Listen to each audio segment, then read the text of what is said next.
आज एक खतरनाक वाली वीडियो बनाऊंगा और उसको रात को 10 बजे सोने से पहले अपलोड कर दूंगा। अच्छा।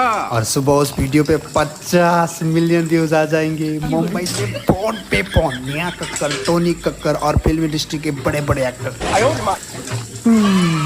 फिर तो कितना मजा आता।